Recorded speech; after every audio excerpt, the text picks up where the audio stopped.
برای استراحت و فراغت شما بینندگان عزیز تلویزیون شاهنواز دائما آماده است تا اینکه بهترین برنامه را پیشکش سازد.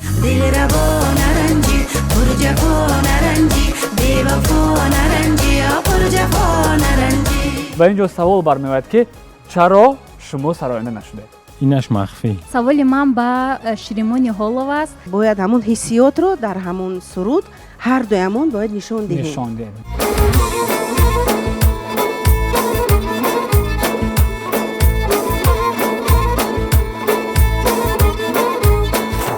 شراره خاطره ها زشق درینه ما.